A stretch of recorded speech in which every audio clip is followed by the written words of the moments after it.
If you're traveling solo in Europe and want something a little different, Bosnia just might surprise you. Most people don't think of Bosnia and Herzegovina when they're planning a trip to Europe. But maybe they should. It's safe, affordable, rich with history, and absolutely beautiful. I lived and worked in Bosnia for over a decade. And recently, after being away for 10 years, I went back. I wanted to reconnect with friends, revisit familiar places, and see how the country had changed. Here's what I found, and I'll answer 3 big questions most travelers seem to have.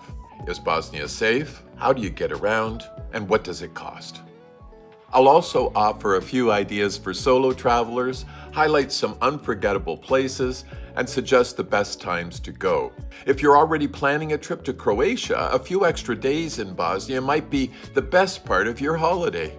I first came to Bosnia in 1998, working on a development project in the years after the war. Over about 10 years, I got to know the people and the place quite well. But then, as often happens, life moved on, and suddenly a decade had passed since I'd last visited.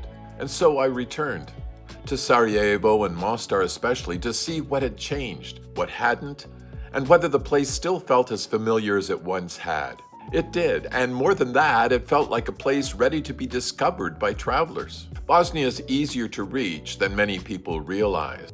There are international flights into Sarajevo from several European hubs. There are also smaller airports in Tuzla, Banja Luka, and Mostar with budget flights on carriers like Ryanair and Wizz Air. If you're planning to combine a Bosnia excursion with a Croatia holiday, you can fly into Zagreb, Split, or Dubrovnik and rent a car to cross the border. There are also good bus connections from these cities to Bosnia, especially to Sarajevo and Mostar. Once you're in Bosnia, travel between cities is straightforward. Buses are affordable and surprisingly comfortable, and they usually drop you off in the city center. Driving is another option. The roads have improved significantly with new highways and impressive tunnels cutting through the mountains. But be aware that parking in the cities can be tricky. Locals have turned squeezing into tight spots into something of an art form. If you're renting a car, make sure that your accommodation includes a parking space. One of my favorite journeys is the train ride between Sarajevo and Mostar. It leaves around 7 a.m. and gets you into Mostar by 9:15, perfect for a day trip. The scenery along that route is spectacular.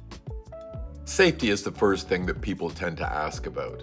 Well, Bosnia is one of the safest countries I've traveled in. I've lived and worked there for years, even in the immediate post-war years, and I never once felt threatened or unsafe. Like anywhere, common sense applies. Avoid dark back streets at night, but really that's good advice anywhere in the world. I've tramped around all the cities alone at any time of the day, and I've never run into any problems.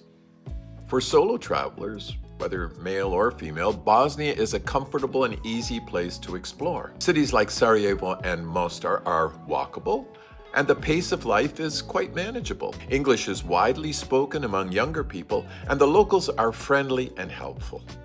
If you're traveling solo, joining a walking tour or day excursion is a great way to meet others while still maintaining your independence. There are plenty of options available on sites like Get Your Guide or Viator and TripAdvisor. Day hikes, historical tours, or trips out to the countryside give you a mix of structure, safety, and social connection.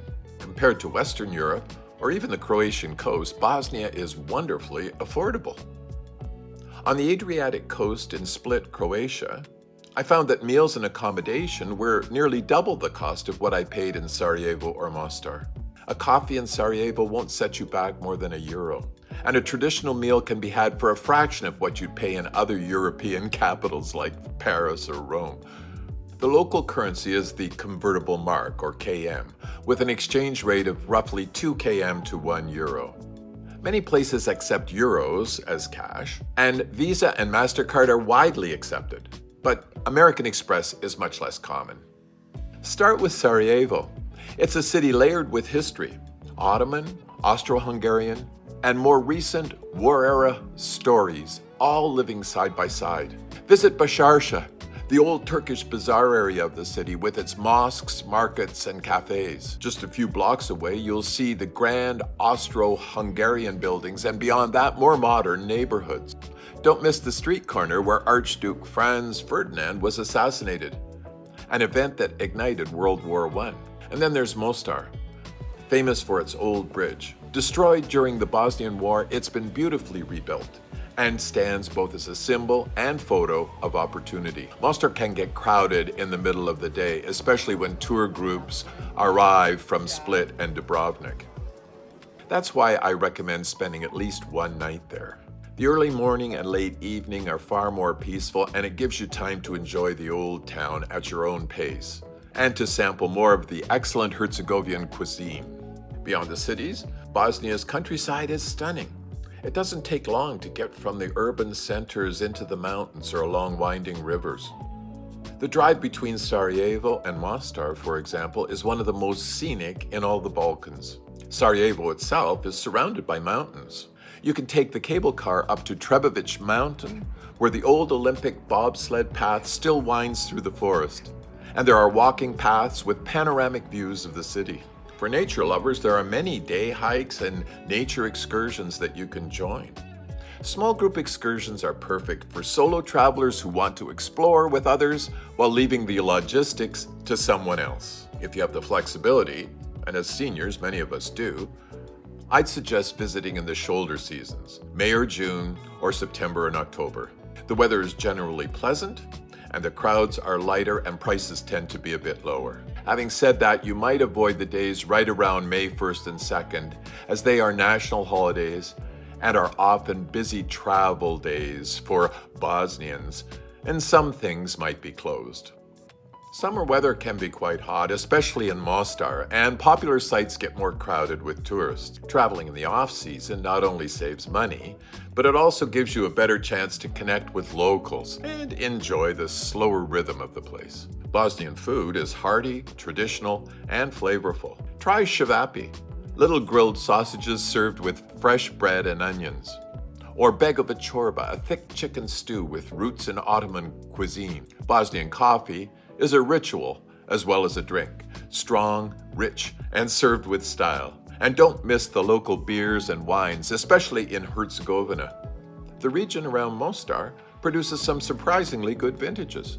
I've made another video about traditional Bosnian foods that you must try when you visit the country, and I'll post a link to that at the end of this one. So, should you add Bosnia to your travel plans? Absolutely. It's a place full of stories, natural beauty, and generous hospitality. It's safe, it's affordable, and it's easy to get around, even as a solo traveler. If you're already planning a visit to Croatia, take a few extra days to cross the border and discover Sarajevo and Mostar. I don't think you'll regret it.